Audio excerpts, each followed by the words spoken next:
Yeah, really. And there's always this kind of hum in the background. Yeah, You know. absolutely. And it's not a hamster wheel. No, it's not a hamster wheel. No, we threw those.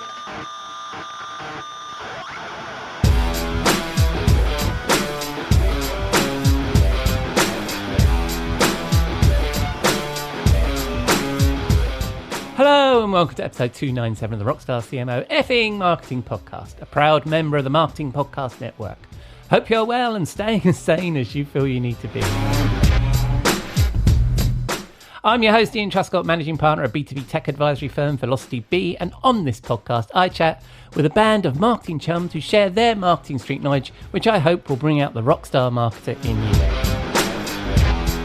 This week, Jeff Clark, my chum, former Forrester Research Director and Clean Tech Insider, is back to discuss creating a revenue department using the ART framework and our 5 effing marketing fundamentals.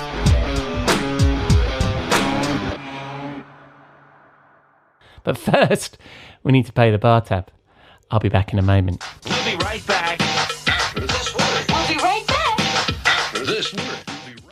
You may know you're listening to this show along the Marketing Podcast Network, but did you know there are other great shows on MPN to help your business? Hennica Watkins Porter hosts The Entrepreneurial You, empowering entrepreneurs with insights on leadership, business, and success. Hennica, tell listeners what to expect from your show. So we provide innovative business strategies and practical solutions to common entrepreneurial challenges. And where can people subscribe? Find us at hennicawatkinsporter.com, as well as the Marketing Podcast Network at marketingpodcasts.net, or search for it wherever you get your podcasts. You heard her. Go subscribe.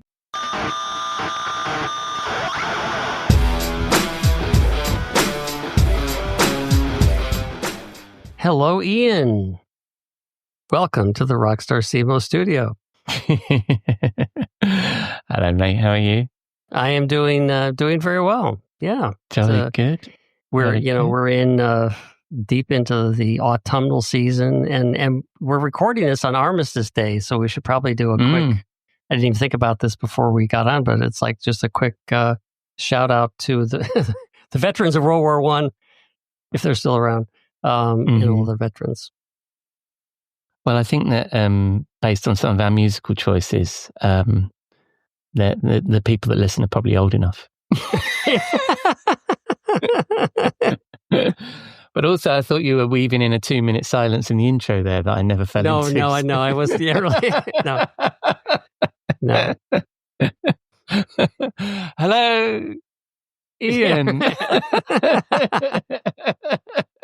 It's all for dramatic effect, you know.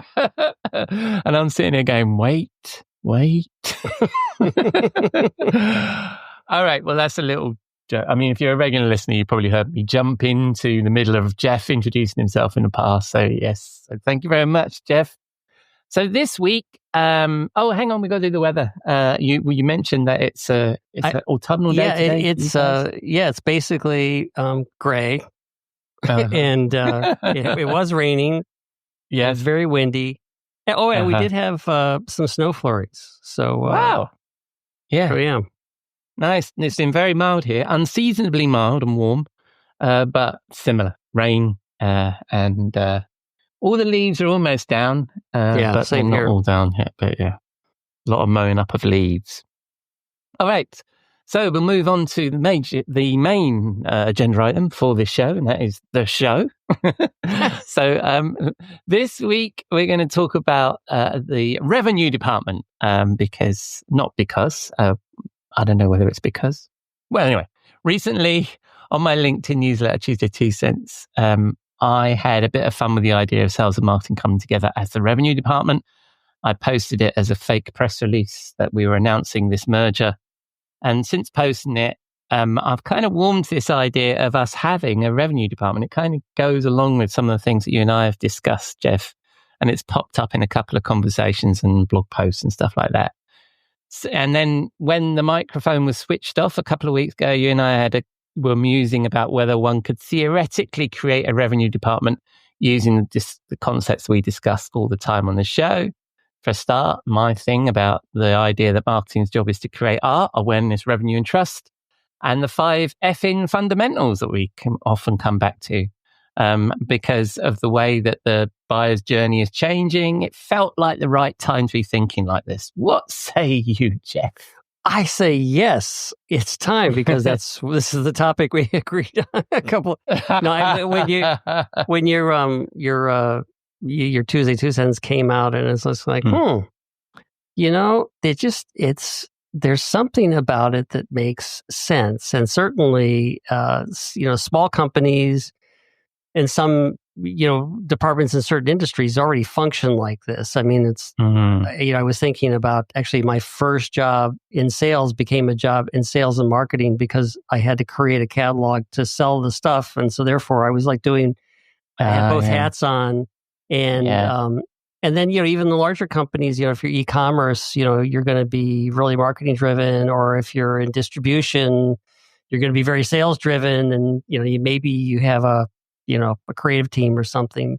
So, so it's kind of like, well, why not think about this for, as companies get bigger or across different industries, there've got to be some opportunities for where this could make a lot of sense.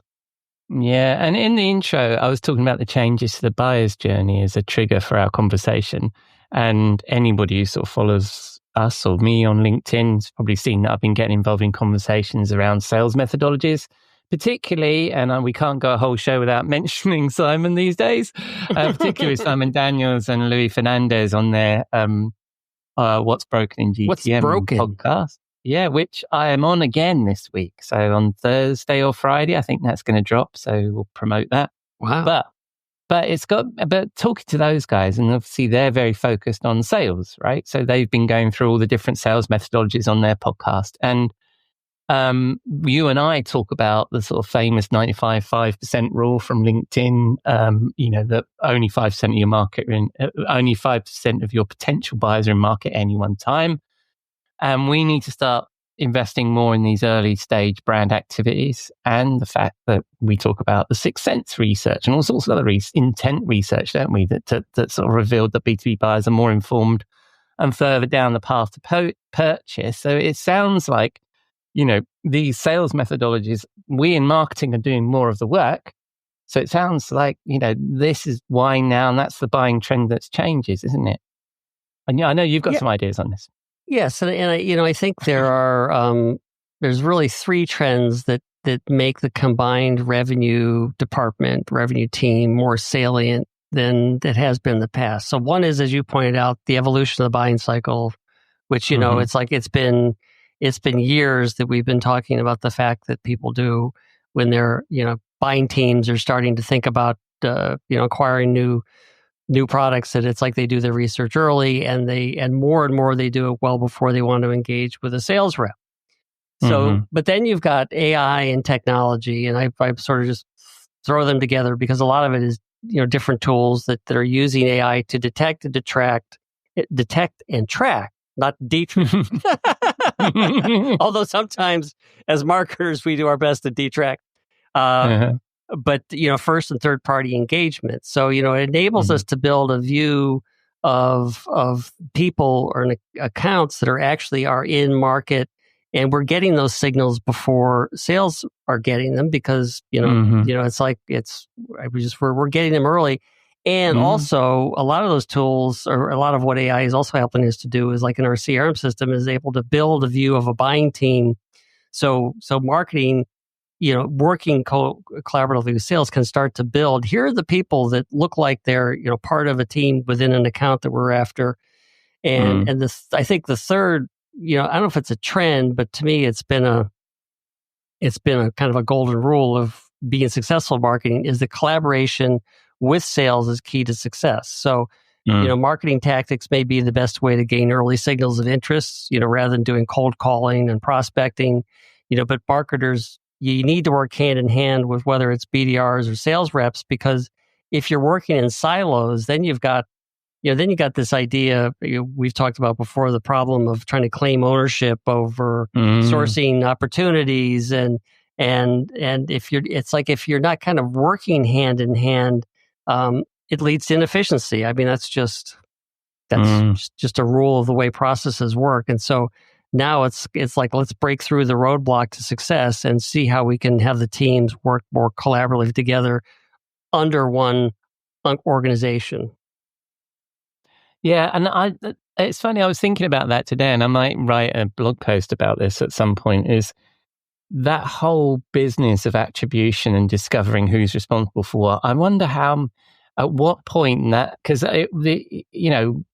when you talk about awareness, revenue, and trust, and we talk about these things, and we talk about the dark funnel and all that stuff, right? Is that, yes, you can spend a lot of time discovering who's out there, right, and doing that intent marketing, and you can spend an awful lot of time trying to build attribution models, try and figure out the contribution. I'm starting to wonder at what point that, if you're not completely joined up, as we're discussing in sales and marketing, it's more of there's more of that contention. How much of that work we're doing, not for the good of the company, but for the good of the people in marketing and for ourselves, right? Yeah. Do you know what I mean? Like, at what point do those cycles, and it'd be really interesting to talk to you about this with some of the experience you've got, at what point do those cycles not become productive for the company anymore? I think maybe that's a rabbit hole, and we always have to introduce a rabbit hole into every episode. Sometimes we have to pull the rabbit out of the hat. Or pull something out of a hole, or whatever, metaphor you want to use. Yeah. So I think that supports the case for this revenue department idea that we're talking about too, doesn't it? Yeah.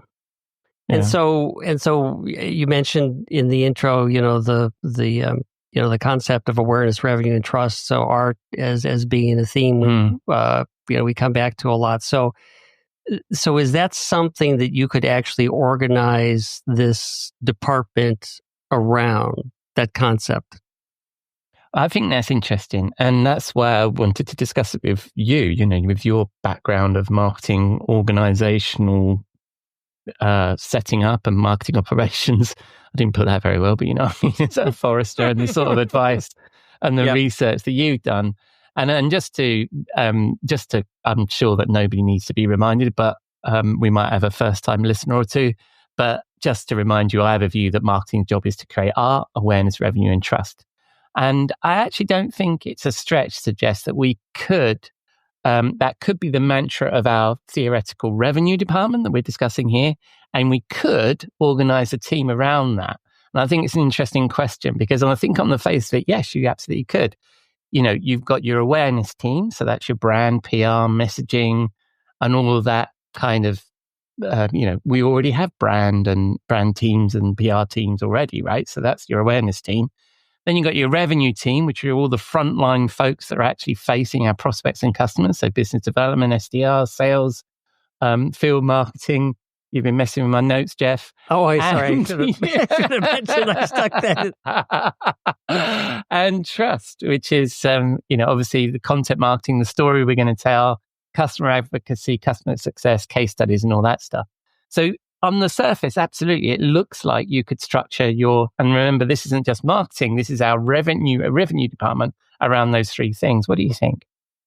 Well, a couple things. And so one is it made me think of a company that I worked at that was very, it's a very target account focused, and it's like everything was organized around the account manager. And I remember it was actually the operations leader in Europe that would paint this picture of like, here's the account manager, it's like the customer's in the center and the account manager's in the center with the account.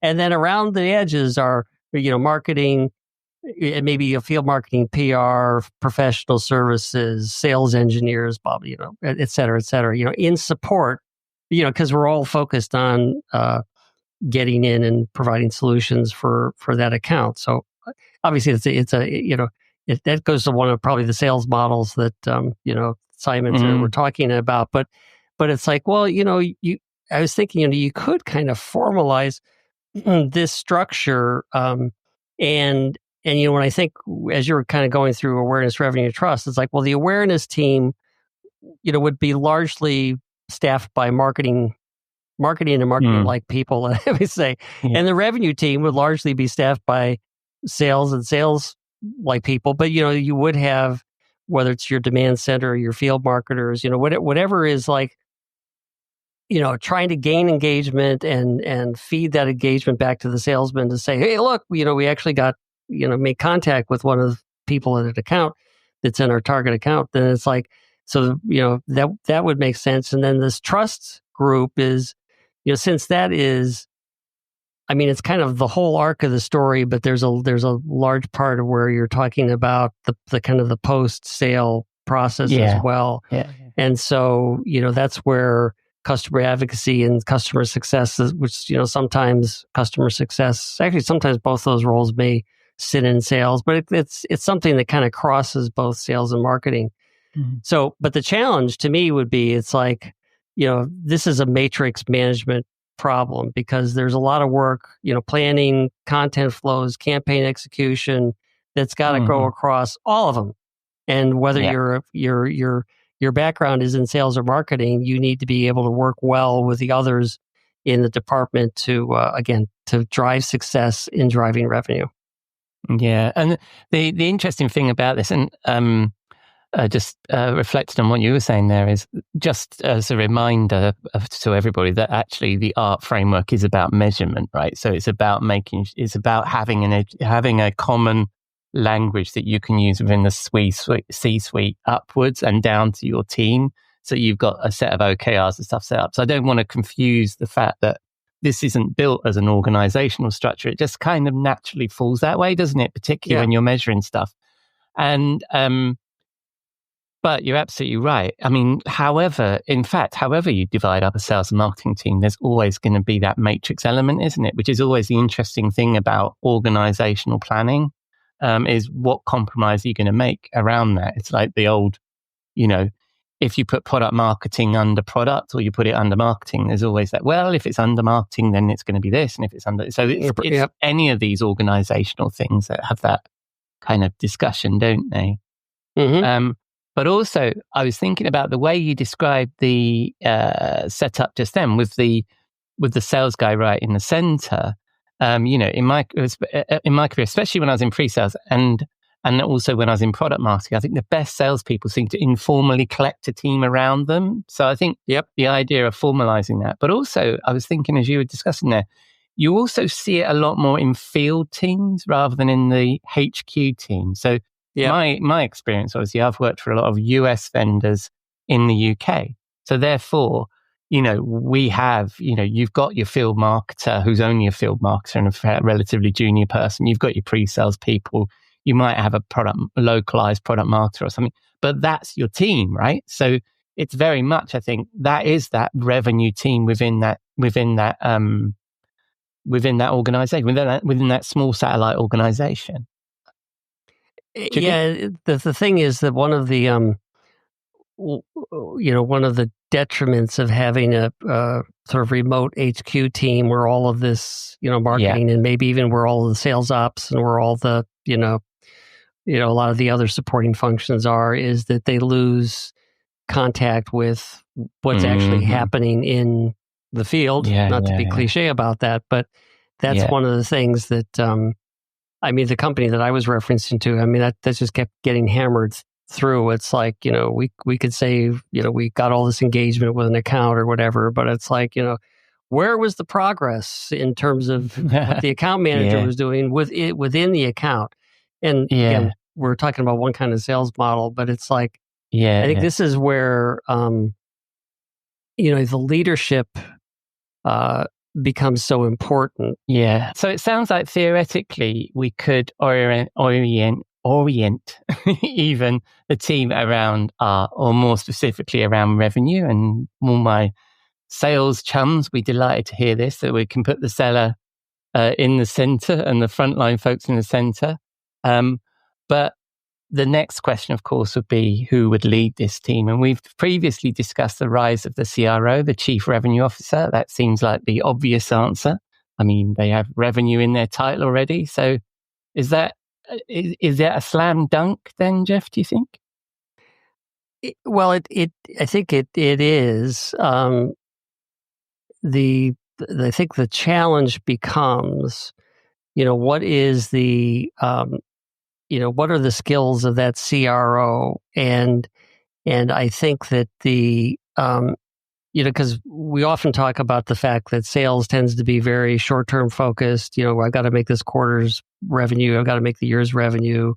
Marketing's long-term focused. I'm doing research on buyers' needs, and I'm doing campaigns that have long shelf life to try to drive, both awareness and start to get engagement.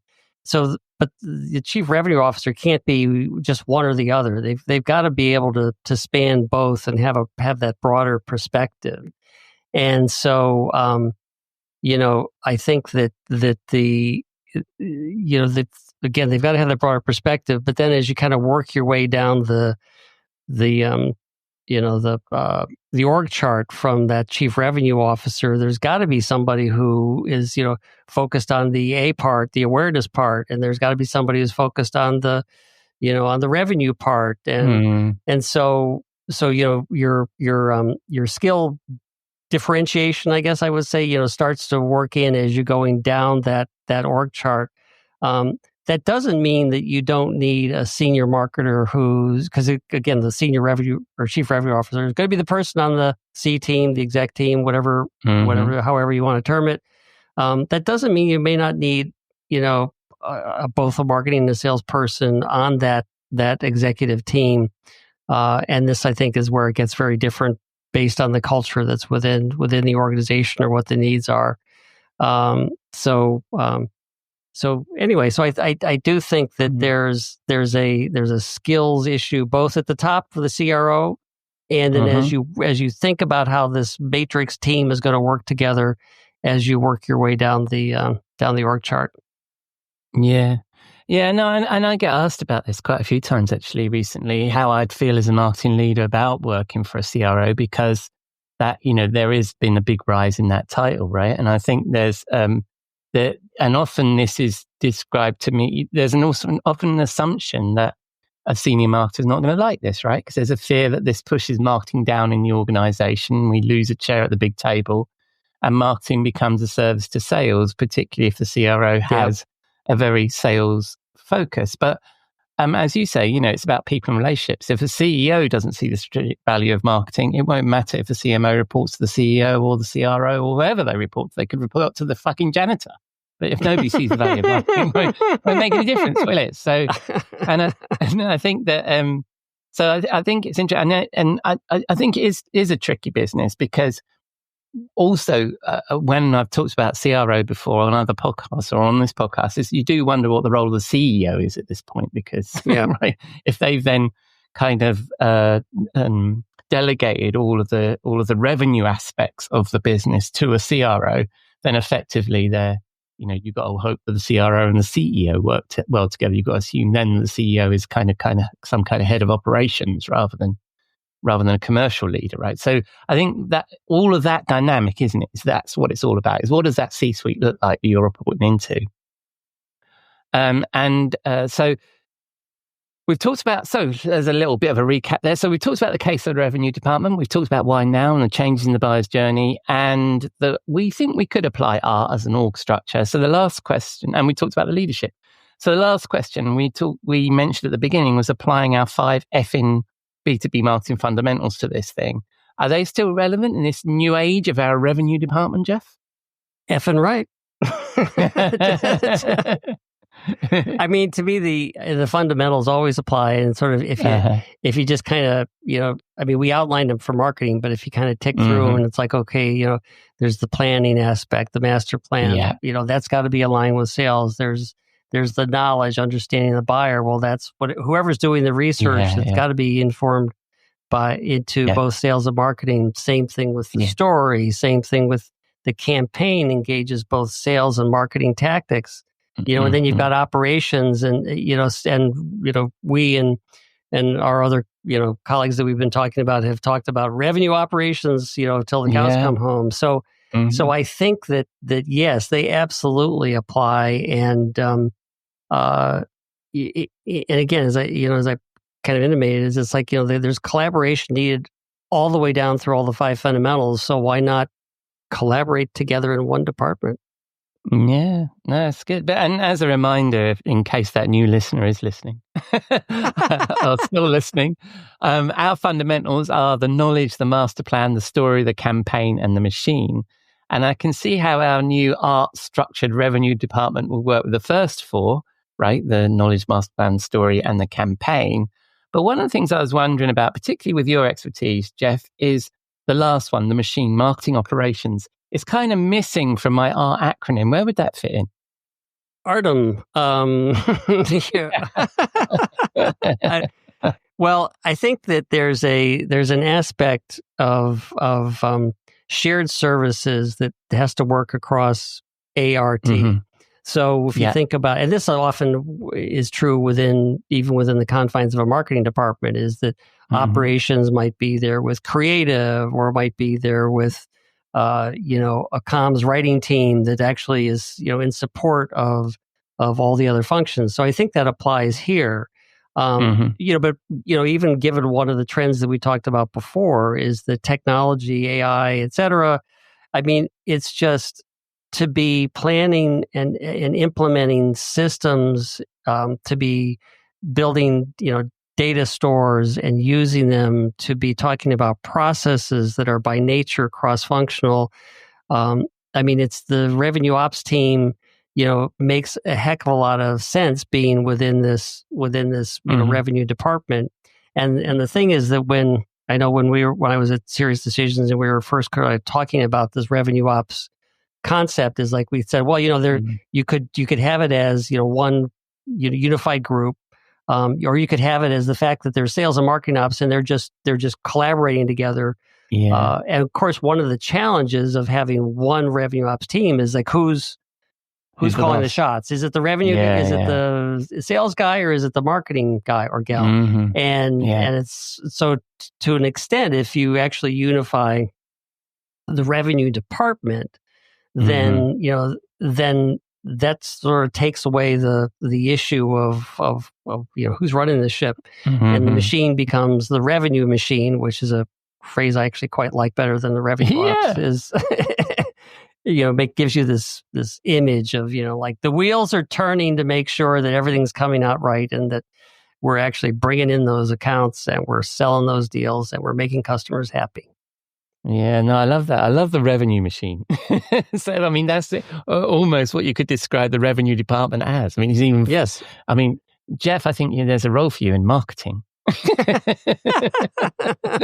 I'm calling my revenue department the revenue machine. Yeah, really. And there's always this kind of hum in the background. Yeah, absolutely. And it's not a hamster wheel. No, it's not an hamster wheel. No, we threw those out. In conclusion, to answer our question, could we build a revenue department around art and our fundamentals to respond to the B2B buyers' changing behavior? Well, it seems we can, Jeff, right? Yeah. Let's go out and find a company and make that happen. Make that happen. All right, so we move to the last agenda item, which is the song. And you recommended the one this week, although I picked the version that we're going to play. What are we going with, mate? Well, the song "Come Together" seemed to be kind of a natural, since we're talking about two things coming together. It's kind of like Reese's peanut butter cups. Two things coming together and working so well. And there's a Beatles version. There's an Aerosmith version in 1978, and then in 2007 or so, somewhere in there, Marcus Miller did kind of a funk jazz version, which is really good. And I think that's the one we will be playing out with. Yes, we will. We'll be playing "Come Together" by Marcus Miller. And will I be back in the studio to see you next week? Yeah, let's meet in the studio next week. We've already got it planned. We even know what we're going to talk about, which is amazing. So we do, which is then, mate. Wow. All right. Well, I'll see you next week, mate. And thanks very much. Okay. Sounds good.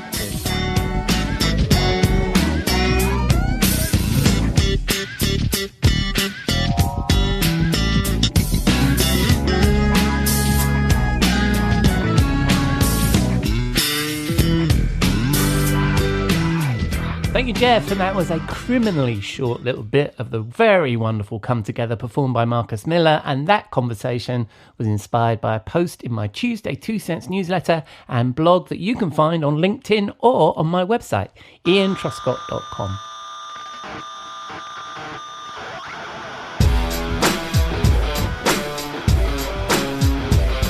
So that's a wrap on episode 297 of the Rockstar CMO effing marketing podcast. Thanks to Jeff for his insight, and to you for putting a dime into your podcasting jukebox, selecting our track and jiving along with us.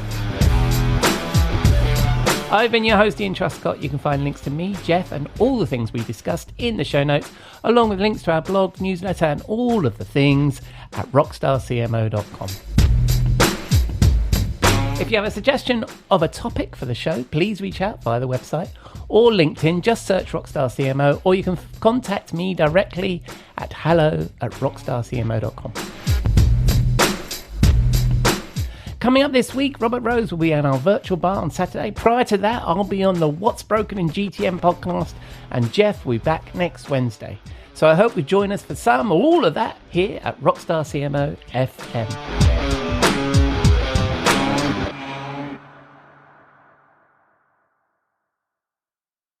You may know you're listening to this show along the Marketing Podcast Network, but did you know there are other great shows on MPN to help your business? Robbie Samuels hosts the On the Schmooze podcast. Robbie, tell listeners what to expect from the show. Since 2015, I've interviewed entrepreneurs who overcame challenges to achieve success in their field or industry. Tune in to On the Schmooze to listen as I ask deep questions to elicit untold stories about leadership and networking. And where can people subscribe? Find the show at ontheschmooze.com or on marketingpodcast.net, or just search for it wherever you get your podcasts. You heard them. Go subscribe. This podcast is heard along the Marketing Podcast Network. For more great marketing podcasts, visit marketingpodcasts.net.